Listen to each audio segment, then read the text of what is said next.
देखिए, हम बेंथम के अन्य विचार पिछली कक्षा में पढ़ रहे थे कि बेंथम के अन्य विचारों के बारे में हमने पिछली कक्षा में जो है पूरी तरह से स्पष्ट रूप से बताया था।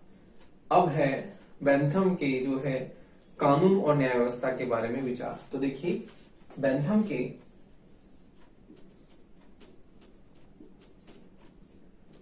कानून और न्याय व्यवस्था, कानून और न्याय व्यवस्था पर विचार, कानून और न्याय व्यवस्था पर विचार।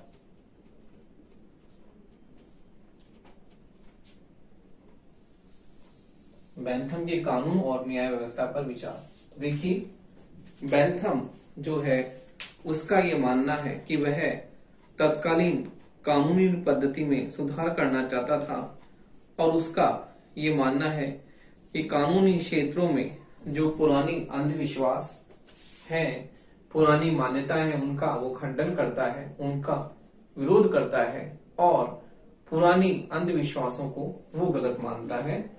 उनका पूरी तरह से खंडन करके वो कानून व्यवस्था में जो है न्याय व्यवस्था में सुधार की बात करता है कि कानून व्यवस्था में किस प्रकार से जो है सुधार हो सकता है। उसका ये मानना है कि जो है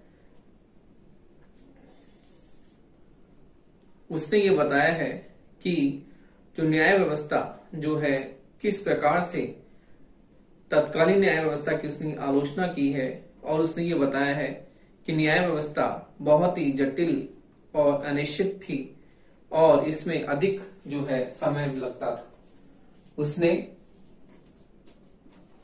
तत्कालीन न्याय व्यवस्था, उसने तत्कालीन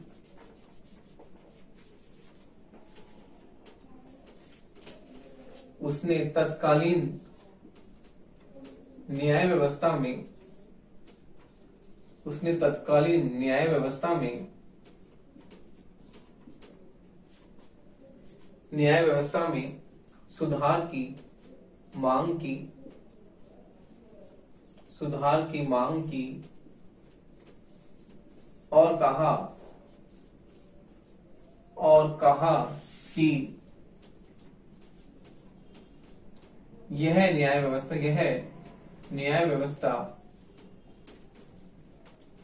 बहुत ही जटिल, यह न्याय व्यवस्था बहुत ही जटिल है और इसमें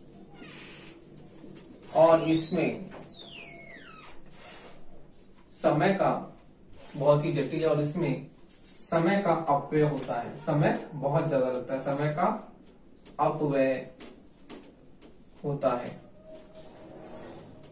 समय का अपव्यय होता है। न्याय व्यवस्था बहुत ही जटिल है और इसमें समय का अपव्यय होता है। तो उसने कहा है कि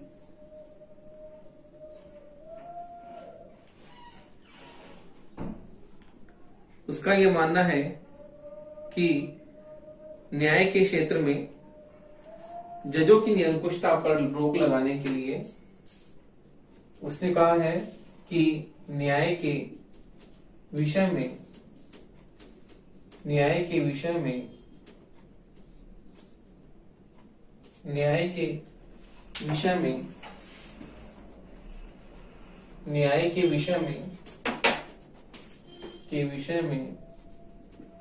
जजों की निरंकुशता पर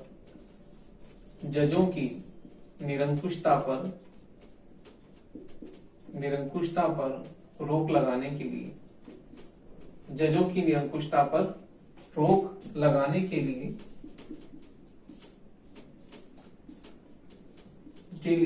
एक जूरी व्यवस्था, एक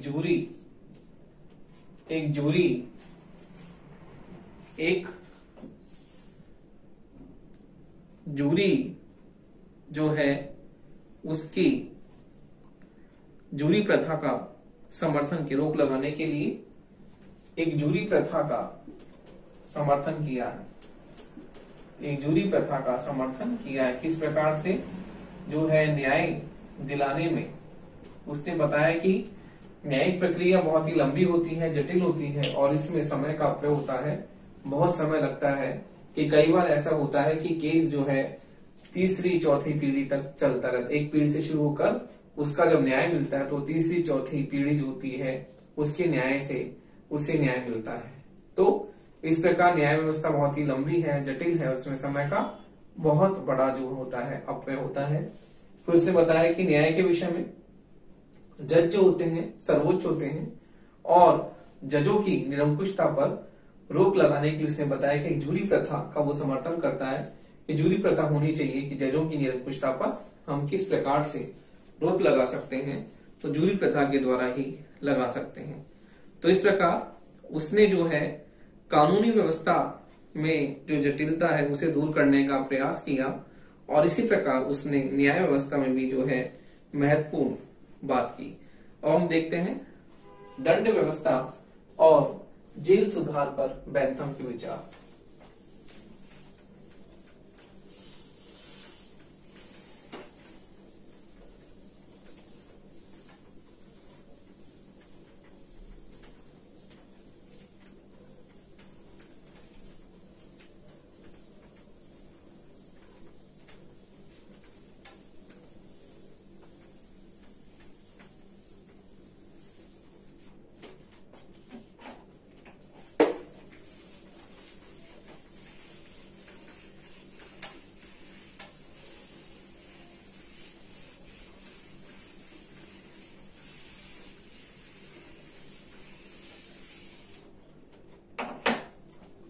देखिए दंड व्यवस्था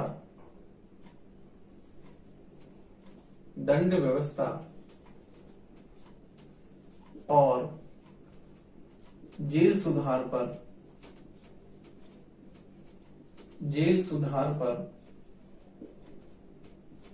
बेंथम के विचार। दंड व्यवस्था और जेल सुधार पर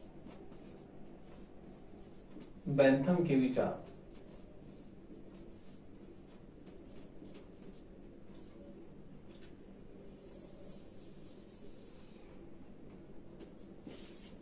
तो देखिए बेंथम ने दंड व्यवस्था और जेल सुधार पर भी अपने विचार प्रतिपादित किए। उसने बताया कि जो दंड व्यवस्था जो थी तत्कालीन बहुत ही अमानवीय और कठोर थी और उसने ये बताया कि किस प्रकार जो है दंडिक की व्यवस्था बहुत ही अमानवीय थी, उसमें कठोर दंड दिया जाता था और किस प्रकार उस अमानवीय प्रक्रिया ने जो है मानव को जो बहुत बड़ी क्षति पहुंचाई। तो बेंथम ये मानता है कि दंड व्यवस्था को निर्धारित करने में किन बातों का ध्यान रखना चाहिए, उसने पूरी तरह से जो है इस पर अपने विचार प्रतिपादित किए कि दंड की व्यवस्था में हमें किन बातों का ध्यान रखना चाहिए। तो देखिए बेंथम ने जो है दंड को निर्धारित करने में 4 बातों पर उसने कहा कि ध्यान रखना चाहिए। तो दंड को निर्धारित करने के लिए बेंथम ने दंड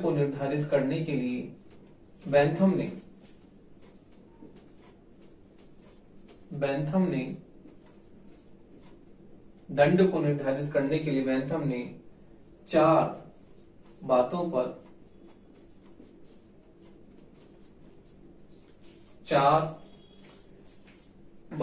जो है ध्यान रखने की बात की। 4 बातों पर अवश्य रूप से ध्यान रखना चाहिए, अवश्य रूप से ध्यान रखना चाहिए। 4 बातों पर अवश्य रूप से ध्यान रखना चाहिए। वो कौन कौन सी 4 बातें? देखिए पहली है कि अपराध किस प्रकार का है, छोटा या बड़ा। अपराध किस प्रकार का है, अपराध किस प्रकार का है, किस प्रकार का है, छोटा या बड़ा। किस प्रकार का है, छोटा या बड़ा। दूसरी बात उसने बताई कि वे परिस्थितियां जिनमें अपराध किया गया है वो कैसी हैं। वे परिस्थितियां जिनमें अपराध किया गया, वे परिस्थितियां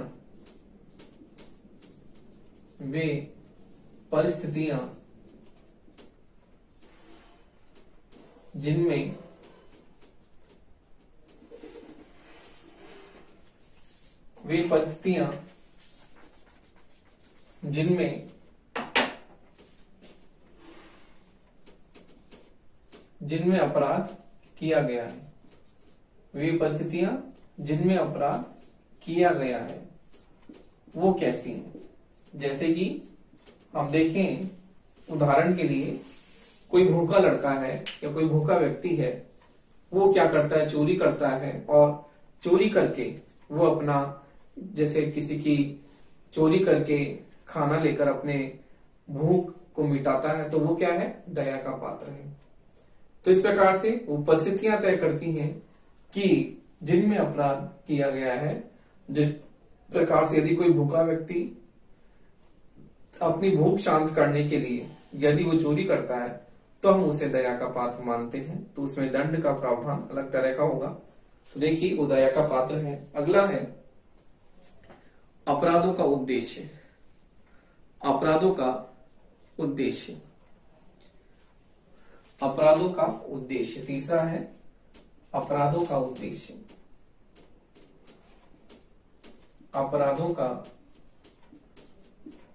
उद्देश्य। अगला है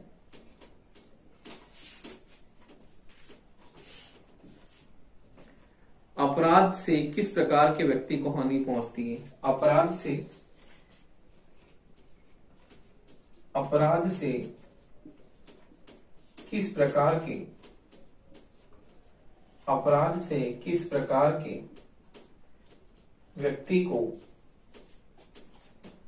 किस प्रकार के व्यक्ति को हानि पहुंचती है। किस प्रकार के व्यक्ति को हानि पहुंचती है।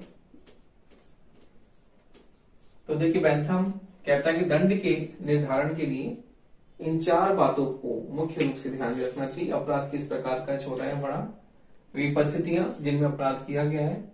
अपराध का उद्देश्य क्या है, किसके लिए अपराध किया गया है। अपराध से किस प्रकार के व्यक्ति को हानि पहुंचती है। इन सब बातों का जो है ध्यान रखना चाहिए।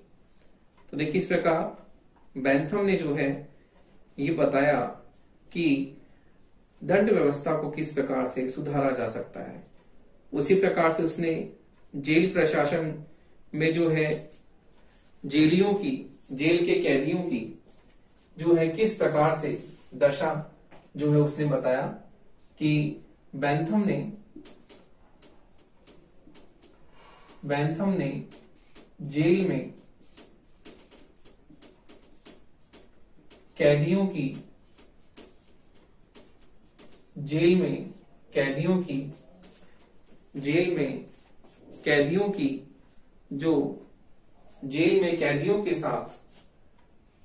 कैदियों के साथ जो पशुवत व्यवहार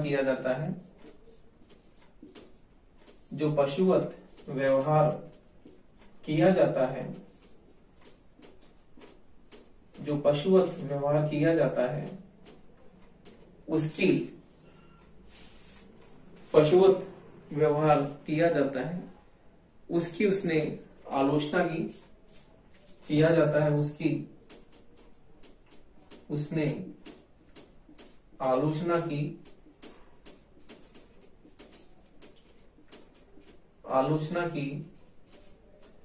बेंथम उनकी इस स्थिति से पूरी तरह से जो है उसने कहा कि कैदियों को जो है ऐसे काम करवाने चाहिए जिससे उनका जीवन सुधर सके।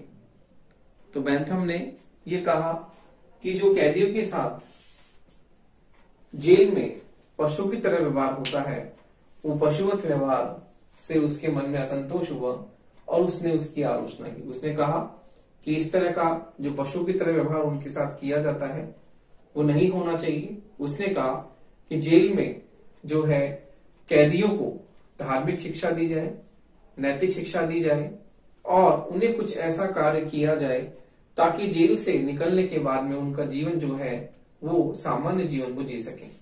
तो बेंथम ये कहता है कि जेल में कैदियों को जो है ऐसा काम सिखाया जाए जिससे वो बाहर आकर जो है अपनी रोजी रोटी जो है कमा सके। तो बेंथम जेल में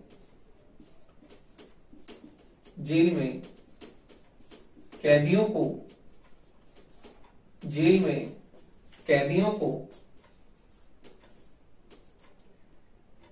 ऐसी शिक्षा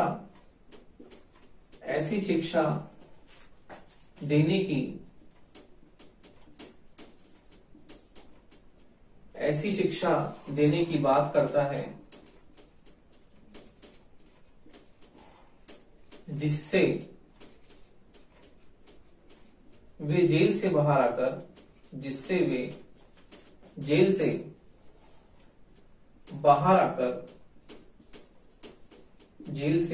आकर अपनी रोजी रोटी कमा सकें। जेल से बाहर आकर अपनी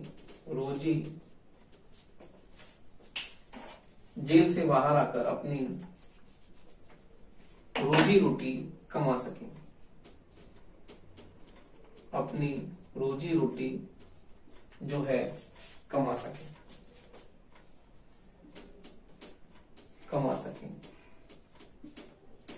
तो वह कैदियों को धार्मिक व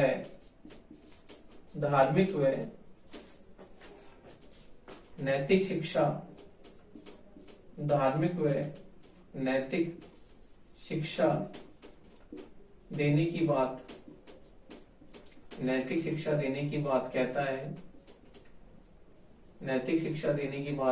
है कि कैदियों को धार्मिक और नैतिक शिक्षा देनी चाहिए।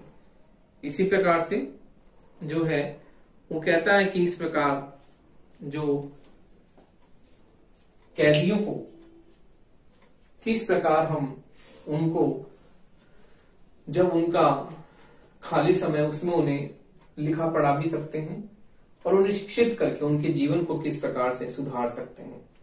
तो इस प्रकार आपके प्रश्न कई बार 2 नंबर का परीक्षाओं में आता है कि बेंथम ने जेल सुधार के बारे में उसके कोई 2 विचार बताइए, या बेंथम ने कैदियों की जो स्थिति थी उसमें उसने प्रबंध किए।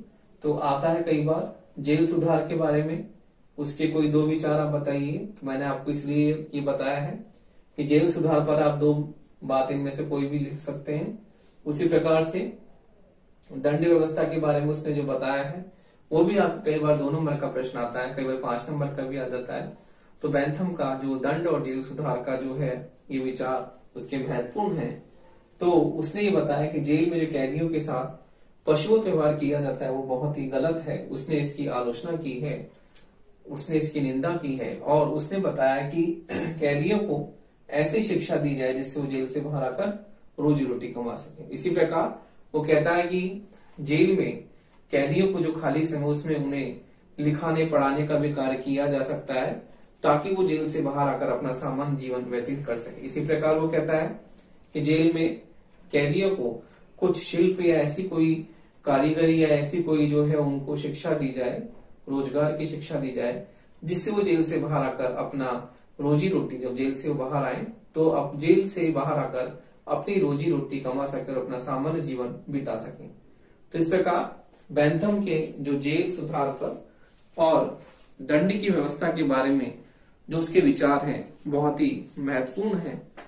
तो इसका हमने अभी आपको बताया कि किस प्रकार से बेंथम ने जेल व्यवस्था और दंड व्यवस्था के बारे में अपने विचार जो है प्रतिपादित किए। तो देखिए बेंथम के जो इन विचारों के बाद में हम उसका प्रमुख रूप से जिसका सिद्धांत है उसके बारे में हम चर्चा करेंगे कि उसका जो उपयोगितावाद है उसमें उसने क्या बताया है। जैसे कि आपको पिछली कक्षा में बताया उसी प्रकार से हम बताते हैं कि बेंथम के उपयोगितावाद के जो आधारभूत सिद्धांत क्या है। तो देखिए अब हम बेंथम के उपयोगितावादी सिद्धांत के बारे में पढ़ते हैं कि बेंथम के उपयोगितावाद के आधारभूत सिद्धांत क्या है।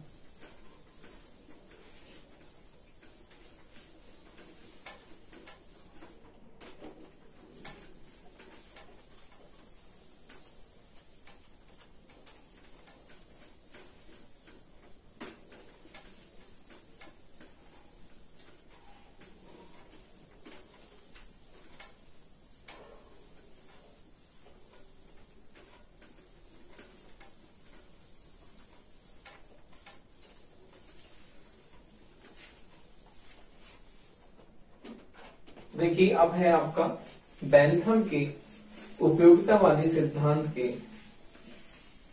आधारभूत सिद्धांत। तो देखिए बेंथम के उपयोगितावाद के आधारभूत सिद्धांत हम देखते हैं कि वो क्या है। तो देखिए बेंथम के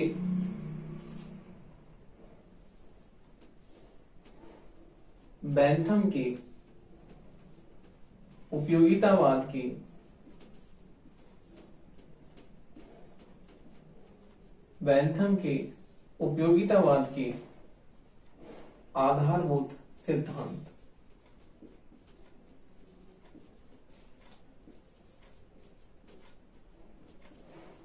क्या है।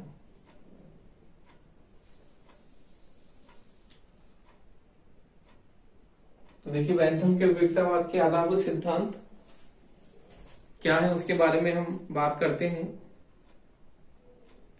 कि बेंथम जो है इस विचारधारा के आधार पर ये बताता है कि सुख और दुख इस विचारधारा के अनुसार इस विचारधारा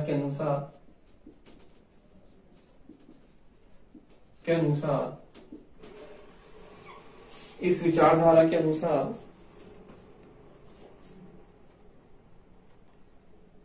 सुख या दुख दो ऐसी प्रमुख सुख या दुख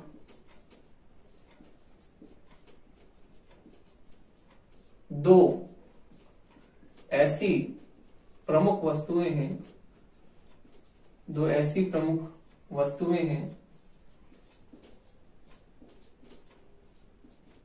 सुख और दुख दो ऐसी प्रमुख वस्तुएं हैं जिन पर समस्त सामाजिक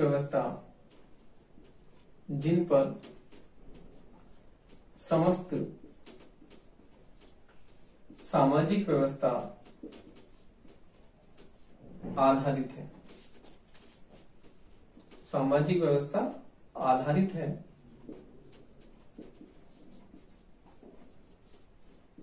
बेंथम के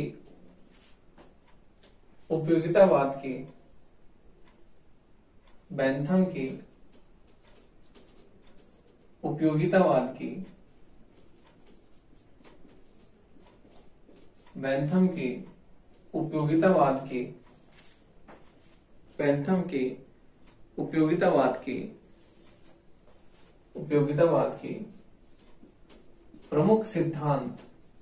प्रमुख सिद्धांत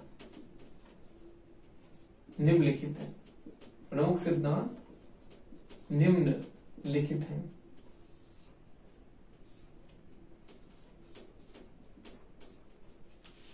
प्रमुख सिद्धांत निम्नलिखित है। पहला है उपयोगितावाद सुखवाद के सिद्धांत पर आधारित है। पहला है उपयोगितावाद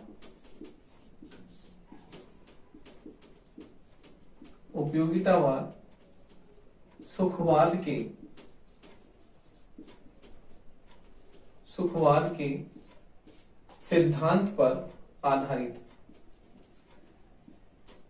सुखवाद के सिद्धांत पर आधारित है।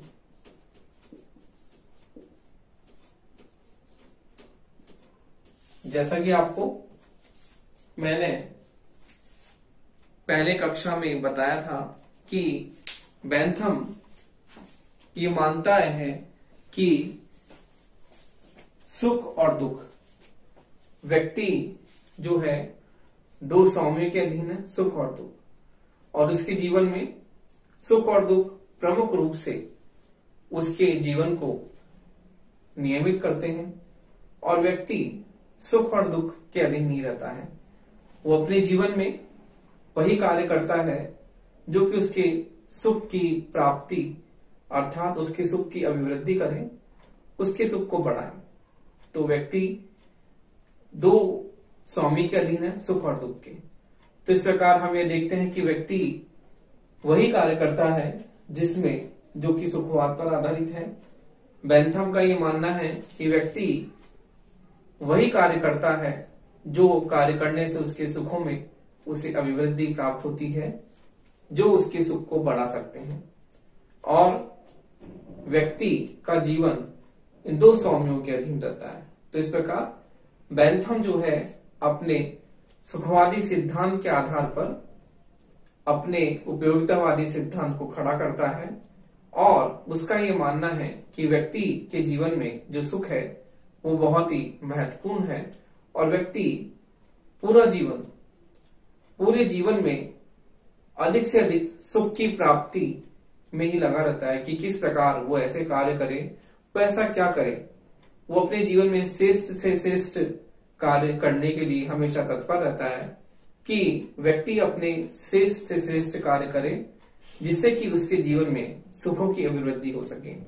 तो इस प्रकार बेंथम का ये उपयोगितावादी सिद्धांत सुखवादी दर्शन पर आधारित है कि व्यक्ति अपने जीवन में वही कार्य करता है और वही कार्य करने के लिए वो हमेशा प्रेरित रहता है जिससे कि उसके सुखों में निरंतर अभिवृद्धि हो सके।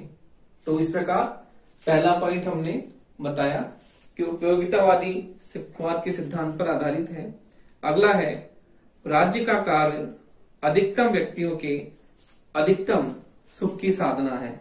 तो देखिए राज्य का जो कार्य है अधिकतम व्यक्तियों के अधिकतम सुख की साधना है। अगला पॉइंट है राज्य का कार्य अधिकतम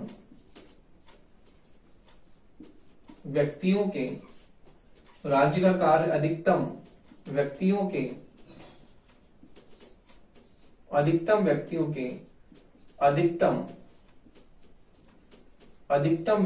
अधिकतम सुख की साधना है। सुख की साधना है। तो देखिए बेंथम ये कहता है कि राज्य का जो कार्य है वो क्या है कि राज्य ऐसे ही कार्य करे जिसमें कि अधिकतम व्यक्तियों का अधिकतम हित उसमें निहित हो। तो बेंथम ये कहता है कि राज्य को ऐसे ही कार्य करने चाहिए जो कि अधिक से अधिक व्यक्तियों के हित की वृद्धि कर सके। तो उपयोगितावादी के अनुसार राज्य एक लोक कल्याणकारी संस्था है और राज्य एक कल्याणकारी संस्था होने के कारण राज्य वही कार्य करता है जिससे अधिक से अधिक व्यक्तियों का जो है हित साधा जा सके।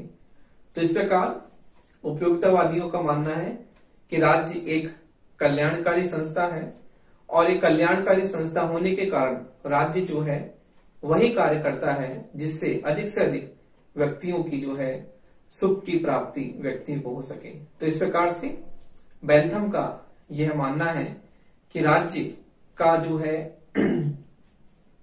मुख्य कार्य अधिक से अधिक व्यक्तियों के सुखों की अभिवृद्धि करना है। तो इस प्रकार बेंथम जो ये मानता है कि राज्य का अस्तित्व क्या है, राज्य के अस्तित्व की उपयोगिता, वो इस आधार पर मानता है कि राज्य के जो अस्तित्व जो है वो इस आधार पर है, राज्य के अस्तित्व को उपयोगिता के आधार पर मानता है कि अधिक से अधिक व्यक्तियों का कल्याण करना ही क्या है, राज्य के लिए हम न्याय संगत धारणा मानते हैं कि अधिक से अधिक व्यक्तियों का कल्याण करना जो है राज्य का प्रमुख कार्य है। और बेंथम इस आधार पर ही राज्य को जो है उपयोगिता की कसौटी पर खरा मानता है। वो राज्य को भी उपयोगितावादी सिद्धांत के आधार पर उसकी उपयोगिता इसी आधार पर मानता है कि राज्य जो है एक कल्याणकारी संस्था है और उसका कार्य क्या है, अधिक से अधिक व्यक्तियों का क्या है, सुख की जो है, अधिक से अधिक व्यक्तियों की सुख को बढ़ाना।